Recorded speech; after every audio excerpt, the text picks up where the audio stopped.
Déjà début 2025 et j'ai tout plein de lectures déjà à vous partager. J'ai hâte de vous en parler. C'est un mélange de tout plein de choses. J'ai lu de la fantasy, j'ai lu du drame, j'ai lu du contemporain, du thriller, de la romance.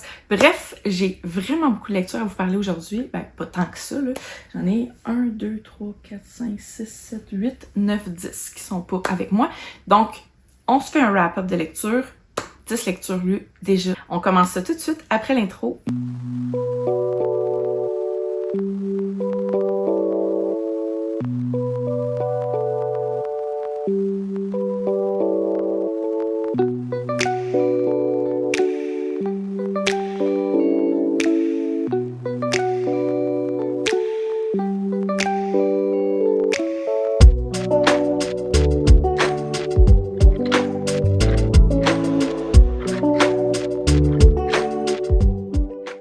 Donc, je commence avec vous avec un livre de Martine Labonté-Chartrand qui est « À go, on change de vie ». C'était une recommandation par mon amie Christine. J'ai aimé ma lecture. J'ai vraiment aimé ça, ça m'a fait découvrir l'auteur, je la connaissais pas. V'là quelques mois en plus, on m'avait dit « Va la suivre sur les réseaux sociaux, elle est vraiment drôle ». Et effectivement, elle fait vraiment souvent des réels puis sont tout le temps comiques. Fait que j'adore la suivre pour les réseaux. Mais là, j'avais besoin de connaître sa plume aussi. Et comme mon amie Christine et moi sortons d'une période très longue de maternité à la maison, disons-le comme ça, puis qu'on en sort en écrivant toutes les deux, j'ai vraiment été interpellée par son avis parce que je me suis dit, si elle s'est reconnue, c'est sûr que je vais me reconnaître moi aussi. Et j'avoue avoir vécu pas mal de frustrations. Et ces frustrations-là, je pense que c'est assez généralisé en tant que maman qui pourrait retourner au travail. Donc, tout commence dans l'histoire, en fait, quand elle reçoit des commentaires cinglants de son mari. Genre, il rentre du travail, ça traîne. Pourtant, c'était propre, genre une demi-heure avant. C'est juste que les enfants viennent d'arriver de l'école, puis là, elle demande 3 fois à un de ramasser son manteau. C'est toujours pas fait. Fait que le père, il rentre, puis il fonce dans les affaires du petit. Bref, c'est un peu cacophonique quand il arrive à la maison, puis là, en plus, avec son ex, il y a une enfant qui rentre un peu dans l'adolescence, est un peu dans la phase de rébellion, on va dire, puis la mère s'en va en genre de voyage de travail pendant 2 mois et demande si la petite peut rester chez eux. Puis là, elle est comme, c'est parce qu'on a déjà 3 enfants, je suis pas certaine, puis lui, sans même lui demander, ben oui, pas de trouble. Je comprends, par exemple, que c'est son enfant à lui. Donc, tu sais, c'est sûr qu'il y a une autre parole, mais je veux dire, c'est le fait qu'il n'y ait pas de discussion entre les deux. Parce qu'en plus, lui travaille, puis c'est elle qui va devoir s'occuper de la petite. Alors, suite à ses commentaires cinglants, elle met son pied à terre, puis elle décide de retourner au travail, puis de lui dire « Pas de problème, tu vas rester à la maison, mon grand. On va changer de rôle. » Au début, il prend pas trop ça au sérieux, par-ci par-là, il fait des petites blagounettes, mais quand elle retourne au travail pour vrai, elle a fini par réaliser à quel point c'est difficile aussi, le travail, mais à un autre, pas à un autre niveau, parce que je veux pas dire un est pire que l'autre, mais disons que c'est pas la même chose, c'est pas la même fatigue. C'est demandant des deux côtés. Fait que de dire que c'est plus de un ou de l'autre, en tout cas, bref, quand elle retourne au travail, elle retourne en tant qu'agent d'immeuble. Puis pas agent d'immeuble, j'allais dire normal, là, mais bref, pour les beaux gros appartements, maisons qui valent des millions, genre 1,5 million, les budgets, même affaire, c'est des gros budgets, puis là, elle est pas habituée à ça, avant, c'était pas concentré là-dessus, donc bref, c'est tout un ajustement à faire. Puis là,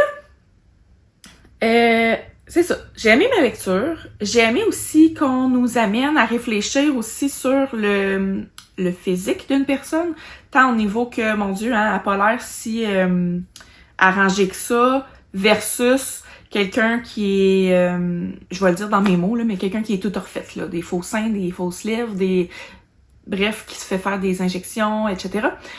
Et j'avoue que j'ai aimé, je m'en dis la discussion, c'est pas une discussion, c'est un livre, là. j'ai aimé qu'on nomme ce genre de choses-là, parce qu'on se rend compte que, tu sais, on devrait pas se fier aux apparences, tant d'un côté que de l'autre, là. Quelqu'un qui a l'air de la chienne à Jacques, excusez-moi l'expression, peut être aussi compétente que quelqu'un qui a un physique de rêve, versus quelqu'un qui a un physique de rêve, c'est pas juste une nunuche qui a pas de cerveau puis qui est pas fonctionnel ou bref. J'ai beaucoup aimé qu'on aborde la différence à ce niveau-là, physique. Puis, j'avoue que je peux pas vraiment vous donner des détails sur la fin, mais j'ai trouvé la fin un petit peu facile. Faut dire que c'est avec les éditeurs réunis, donc c'est un peu comme de la chick-lit. Ça veut pas dire, par exemple, que j'ai pas vécu d'émotions, là. Il y a certains moments que j'étais vraiment frustrée. Je pense que j'aurais eu besoin d'en parler avec mon conjoint. Parce que j'ai trouvé qu'il y a certaines choses qui étaient nommées que c'est vrai que les gens pensent ça. Fait que je trouve ça vraiment important, en fait, que ce livre-là existe. En tout cas, pour moi, c'est chapeau bas. C'est mission réussie. Donc, je vous recommande, si jamais vous êtes dans le monde de la maternité ou que vous ne l'êtes pas et que vous aimeriez ouvrir les portes de la compréhension au niveau de ce que les parents peuvent vivre véritablement, je vous encourage vraiment à découvrir cette lecture-là. Pour moi, ça a été vraiment intéressant, vraiment bon. Je suis embarquée à fond dans l'histoire, puis je vous encourage à le découvrir. J'ai lu La belle vie de Virginie Grimaldi. Virginie qui m'a été recommandée par Marie-Claude de ma biblio perso. C'est grâce à elle, en fait, que j'ai découvert l'auteur. J'ai adoré plusieurs des livres que j'ai lus d'elle, entre autres Que ne passe que les moments... Non, Que ne durent que les moments doux, Les possibles et... zut... Et tu comprendras quand tu seras plus grande. J'ai vraiment adoré les trois livres que j'ai lus d'elle. Et ça n'a pas été vraiment différent pour Une belle vie ou La belle vie. J'ai un doute entre les deux, là. J'ai vraiment aimé l'histoire. Faut dire que je l'ai lu en audio. Fait qu'on dirait que parce que j'avais pas l'aspect visuel du changement de chapitre, ça a été un peu plus difficile. Même si les voix changeaient, non seulement on alterne les points de vue, mais on alterne aussi le temps. Fait que parfois, j'avoue que je me suis trouvée un petit peu mélangée, mais au fur et à mesure de la lecture, bon, ça se passait mieux, puis je comprenais de plus en plus la ligne du temps. Il n'y a pas eu de surprise, j'avoue que c'est pas un roman qui va m'avoir marqué. Cependant, on retrouve vraiment la belle plume de Virginie Grimaldi. Si vous avez aimé, tant au niveau de l'humour, j'ai ri encore une fois, j'ai été touchée à quelques endroits. J'ai été touchée aussi à un autre niveau parce que je me suis reconnue dans les personnages. Bon, il s'agit de deux sœurs qui évoluent dans le temps, avec une mère qui vit des difficultés au niveau mental, je dirais. Je pense que la mère avait des troubles bipolaires et une des filles aussi. Donc, on voit la réalité derrière la bipolarité, on voit aussi les difficultés autour que ça engendre, tant au niveau des relations interpersonnelles, exemple des romances, là, quand on se fait un chum, comment ça peut évoluer à travers la maladie, qu'est-ce que les gens comprennent ou ne comprennent pas, qu'est-ce qu'ils sont prêts à accepter ou pas accepter aussi. Et au niveau de la relation avec la sœur aussi, j'ai trouvé ça beau. Bon, tu sais, ils rencontrent des défis, évidemment, c'est des sœurs, il n'y a jamais rien de parfait dans une relation de sœurs. Mais voilà, j'ai vraiment aimé, mais j'avoue que c'est pas un roman qui va m'avoir marqué. Donc, je le recommande, évidemment, parce que tout ce qu'écrit Virginie est super beau puis super bien écrit. J'ai été vraiment touchée aussi là, par certains moments. Donc, je vous recommande vraiment la lecture. Sachez toutefois, pour moi, que ce n'était pas son meilleur. Je me sens super cheap quand je dis ça. Parce que je l'ai aimé, là. Je veux pas que vous pensiez que... Tu sais, je pense que j'ai mis 4 étoiles, ce qui est une très bonne note, là. Fait que j'ai vraiment aimé ma lecture. C'est juste qu'on dirait pour moi qu'il a manqué un petit... Je sais pas... Un petit quelque chose, là, que je retrouvais dans ces autres romans, que j'ai pas trouvé dans celui-là. Puis c'est correct, c'est pas le genre de choses qui vont m'empêcher de la relire à l'avenir. Fait que c'est pour ça que je vous dis... je vous recommande vraiment de le lire pour découvrir aussi la dynamique entre sœurs et tout, avec la maladie mentale, bref, des sujets vraiment bien abordés. Et voilà, donc je vous encourage vraiment à le découvrir. J'ai lu, en revenant de voyage de la Jamaïque, d'ailleurs j'ai toujours pas fait ma vidéo, mais bref, je voulais faire une vidéo souvenir pour mon voyage. Je vous montrerai ça ultérieurement, quand je vais avoir le temps. Ce livre-là, j'avais essayé de le commencer dans l'avion, mais tu sais, dans l'avion, c'était mon premier voyage en avion, là, fait que je me suis pris une gravole. Ça l'endort, hein? Fait que quand j'ai commencé à le lire, c'était pas vraiment facile comme activité. Donc, je parle de Quicksilver, de Callie Hart. C'est un livre qui est vraiment la hype en ce moment. On en parle partout. C'est de la fantasy. On a des fées, on a des vampires, on a un autre univers totalement. Comment on appelle ça? J'ai métallurgie dans la tête. Bref, quelqu'un qui manipule les métaux, qui peut les transformer, etc. Là, bref, on a ça. Donc, c'est un livre que j'ai lu finalement après le voyage. Là. Je pensais le lire pendant, mais finalement, ça n'a pas été ça. Et imaginez-vous donc que je l'ai lu en numérique et c'est la première fois que je fais ça. Je suis allée l'acheter papier après. Fait que je l'ai déjà lu, mais je l'ai pas lu, techniquement, papier. Je l'ai lu avec ma liseuse. Donc, bref. C'est un livre que j'ai vraiment adoré. C'est une romance. C'est une romantasy, en fait, là. Donc, on a une belle romance. Ici, au début, ils sont dans un autre univers. Dans un autre univers. En tout cas, c'est un peu complexe, là. Mais bref, on suit... C'est quoi le nom de la fille? Ceres Fane. Ah, j'ai craché. Désolée pour le postillon. Donc, Ceres Fane est dans son univers bien à elle. Sont dans un secteur très, très, très pauvre. Elle vit avec son frère. Il y a un autre personnage aussi. C'est quoi son nom déjà? C'était quoi ça? Ah, c'est alchimie tantôt, le mot que je cherchais. C'est quoi? Il me semble que c'est pas Balien. On voit pas son nom. Bref, c'est un des personnages qui est vraiment drôle et comique. Je l'ai vraiment beaucoup aimé, ce personnage-là. C'est lui qui amène une touche d'humour et qui vient comme baisser la tension dans des scènes qui pourraient être vraiment dramatiques. Lui, il arrive, puis par rapport, là, il arrive avec un pot de fleurs, puis c'est comme sa relation, son histoire d'amour avec son pot de fleurs. Ça n'a pas rapport à ce que je vous dis, vous comprenez pas, parce que ça arrive dans une situation de guerre, là. C'est genre... En tout cas, bref. Mais là, j'ai sauté du coq à l'âne, je suis rendue n'importe où, je reviens au début. Donc, Ceres Fane vit dans cet univers-là, dans la pauvreté, avec son frère, puis l'autre personnage qui est drôle. À un moment donné, elle trouve un gant en or qui appartient à un des gardes, puis elle le vole pour aller l'échanger contre de l'argent, parce que, sachez-le aussi, il manque d'eau dans cet univers-là. Donc, bref, à un moment donné... les gardes arrivent, ils veulent retrouver le fameux gant et ils arrêtent son frère. Fait que là, elle est en panique ben raide, là. Puis là, lui, il dit, oui, c'est beau, c'est correct, là. Il veut prendre les torts. Mais tu sais, il faut comprendre aussi que son frère est un peu irresponsable, pas très... Bref, il amène du trouble plus que d'autres choses, là. Fait elle veut pas, tu sais, ça reste son frère, là. Mais bref, à un moment donné, je me rappelle plus exactement ce qui se passe, là, mais finalement, c'est elle qui arrête. Je pense qu'elle s'est battue ou quelque chose. Fait que c'est elle qui arrête. Ils s'en vont voir la reine. Et il arrive des trucs, puis elle se ramasse dans un autre univers où elle va rencontrer cet homme qui est coincé dans le métaux là, que je parlais au début depuis 110 ans. Fait que tu sais, on sait que quand il sort, il est pas très... c'est un grumpy, là. On l'assume et on aime. Bref, je l'ai lu en anglais. Il vient de sortir en anglais parce qu'avant, c'était une auto-édition. Donc, ça vient tout juste d'être réédité, dans le fond, puis publié. Le tome 2 va sortir à peu près en novembre 2025, si je me trompe pas, alors qu'il était supposé sortir en octobre 2024. Mais là, parce qu'il a été publié de façon traditionnelle, ça a comme un peu repoussé le processus. Donc, voilà. C'est un livre que j'ai adoré. J'ai trippé sur l'univers, j'ai trippé sur les personnages.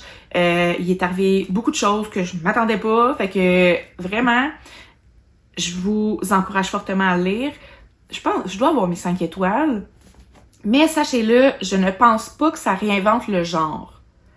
Mais l'auteur réussit quand même à amener des choses bien à elle, là. Tu sais, des idées bien à elle. C'est pas tout déjà construit, mais tu sais, on sent les influences quand même dans ce livre-là.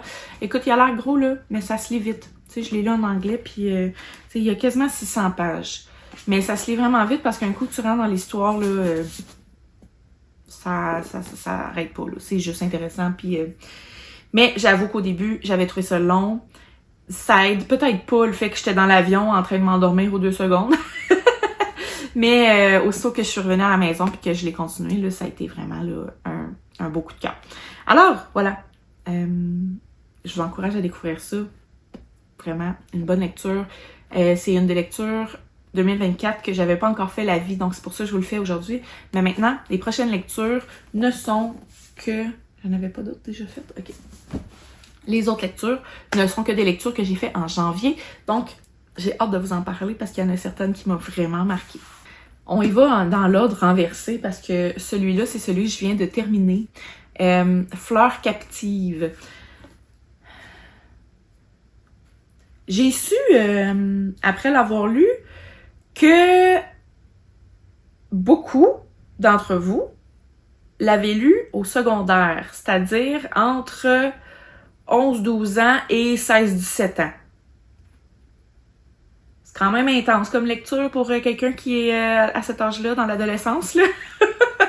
Je m'attendais pas à ça. J'avais aucune attente, en fait, là. Je savais même pas c'était quoi l'histoire. J'ai pas regardé en arrière. Je me suis juste dit, ah, tiens, elle, je la connais. Virginia C. Andrews. Je l'avais lu avec la famille The Beers, qui était une série, me semble, parce que je peux même pas le jurer, parce que je l'ai lu justement dans ma période au secondaire.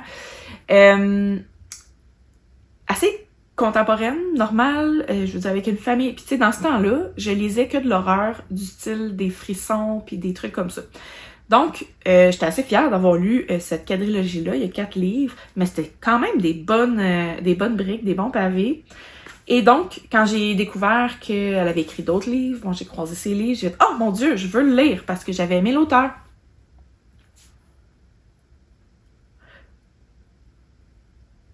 C'est pas tout à fait ce à quoi je m'attendais. Alors, je résume rapidement. Une mère de 4 enfants se fait annoncer que son mari est mort dans un accident.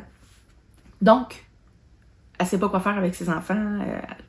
Je pense qu'elle travaille pas. Bref, elle retourne chez ses parents avec ses 4 enfants et quand elle arrive, elle les enferme dans une chambre, porte barrée, la grand-mère menaçant que s'il y a le moindre bruit, le grand-père va être au courant et le grand-père étant très sévère, il va les jeter dehors. Donc, elles doivent rester dans la chambre en silence quasiment, pas trop dérangées, pas savoir, les femmes de chambre doivent pas savoir qu'il y a des gens là. Dans cette chambre-là, ils ont un accès au grenier. Donc, ça fait un peu plus d'espace pour jouer, disons. Mais finalement, bon, vous devinez que les enfants restent là plus que 24 heures. Là. Ils restent là vraiment longtemps. Les jours se transforment en semaines, en mois, en années. Donc, l'évolution des personnages, là, on s'entend là-dedans. Il y a 2 jumeaux, des jeunes enfants, mais il y a aussi 2 adolescents, préadolescents. Donc, tu sais, il y a la jeune fille qui est probablement préadolescence, mais qui rentre dans l'adolescence, et le garçon qui est un peu plus vieux. Là, on s'entend, ils sont remplis d'hormones. Ils sont aussi très... Tu sais, on s'entend dans l'adolescence, tu sais, quand t'es rempli d'hormones, justement, là, les émotions, ça explose aussi plus souvent, etc. Fait que, bref, je les ai trouvés bons parce que c'est pas arrivé souvent. Mais, je suis encore... Tu sais, j'ai fini ma lecture, là, puis je fixais le mur, là, puis j'étais juste comme, wow, qu'est-ce que je viens de lire? Ouh, c'était quelque chose. Là, OK, ça a l'air qu'il y a du suite à tout ça. Je pense qu'il y a 5, 6... Mais il me semble, en tout cas, sur Internet, j'ai vu 8, mais je pense pas, parce qu'après ça, tout ce que je voyais, c'était 5. Donc, c'est une série de 5 livres. J'ai lu le premier que j'ai adoré, mais c'est considéré, sachez-le, comme de l'horreur. comment je peux dire ça? Un thriller. Puis bref, c'est un porte-close, là, c'est quoi l'expression? En tout cas, bref, ça se passe à un seul endroit, évidemment, dans la chambre. Puis la mère vient visiter de temps en temps, puis la grand-mère est vraiment méchante. Faut que vous sachiez aussi qu'il est question de religion énormément dans ce livre-là. Si jamais vous l'avez pas lu, là, mais il est assez populaire, là, ça se peut que vous l'ayez tous lu aussi. En tout cas, je suis comme un peu sans mots. Ouais. OK. C'était bon. La prochaine lecture que j'aimerais vous parler, c'est la suite de Ravenhood, donc une autre trilogie qui est comme commencée... En tout cas, c'est en lien avec Ravenhood, mais c'est une série à côté. Cependant, ça parle des personnages dans Ravenhood, donc vous devez avoir lu. C'est pas vraiment une série où on peut lire à part, surtout avec ce que je vais vous mentionner maintenant. Donc, on suit Dom, qui est un des personnages de Ravenhood. Je vais vous le montrer. One Last Rainy Day de Kate Stewart. Oups, Kate Stewart. Alors, ça l'a pas fait avec moi. Alors que normalement, dans des livres de ce genre-là, parce que, tu sais, mettons, dans la première trilogie, tous les personnages sont là. On a plusieurs points de vue. Là, ce qui m'a dérangée, c'est qu'on n'a repassé par aucun des moments, ou presque, de la trilogie. Mais normalement, quand tu lis le point de vue de quelqu'un d'autre, c'est parce que tu veux revivre les moments un peu. Cependant, tu sais, souvent, quand j'arrive pour faire ça, donc exemple avec Twilight, le Midnight Sun, c'était le point de vue de Edward. J'avoue que j'avais pas tant trippé parce que, justement, ce n'était quasiment que les scènes qu'on avait déjà vues. Fait que j'avais trouvé ça un peu lourd. On dirait que quand la série n'est pas un coup de cœur monumental, ça m'intéresse pas tant d'avoir le point de vue de l'autre. Donc, j'ai arrêté d'acheter les points de vue de quelqu'un d'autre dans une série. Là, comme j'ai adoré cette série-là, cette trilogie-là, je me suis dit, mon Dieu, faut que je lise les autres points de vue, ça va être écœurant. Non. Malheureusement, ça l'a vraiment pas fait pour moi. On suit Dom qui est beaucoup dans l'organisation de tout ce que... Là, je peux pas vous donner trop d'informations, malheureusement, fait que je vais y aller vraiment vague parce que je veux pas spoiler du tout. On le voit en train de travailler la majorité du temps. On le voit pas en train de développer des liens avec Cecilia. On voit parfois des relations. Tu sais, on voit à un moment donné que ça devient plus profond, mais on dirait que j'ai pas eu assez de transition pour comprendre pourquoi ça devient aussi profond. Bon, je comprends, j'ai déjà lu les autres livres, mais ça a vraiment pas fonctionné pour moi. Ceci dit, l'émotion, vue d'un autre point de vue, pour ce qui m'avait chamboulé dans le deuxième tome, là, ça a fonctionné. Parce que j'avais besoin, je pense, de ce point de vue-là. Et surtout, j'avais besoin de savoir qu'est-ce qui allait arriver pour savoir que tout ce qui était dit était important. Fait que c'est ça. Pour moi, ça a été comme un 3.5 étoiles. Ça, pour moi, c'est pas une très bonne note. Je donne rarement en bas de 3 étoiles. Je suis assez généreuse dans mes étoiles. Mais là, honnêtement, c'est ça. 3.5. C'est justement parce que j'avais un attachement déjà au personnage que j'ai mis 3.5, mais sinon, ça aurait été un 3. Alors, ça l'a pas fait. Puis, honnêtement, à cause de ça, je sais pas si je vais lire les autres. Autant dans la première trilogie, je savais pas que j'allais lire le 3. Finalement, je l'ai lu. Ça a bien été, mais tu sais, c'était un peu ça aussi, là. Tu sais, on voyait plus d'aspects de son travail puis tout ça. Ça m'intéresse plus ou moins, là. Moi, ce qui m'intéresse, c'est les relations entre les personnages. Fait que ça, c'est ça. Ça m'a manqué un peu. Fait qu'à cause de ça, ben, ça l'a pas fait. Malheureusement. Donc, je m'empêcherai pas, par contre, de relire Kate Stewart parce que j'ai adoré la première trilogie. Mais je pense que la suite qui va être de Legacy, là, je pense que je vais laisser tomber.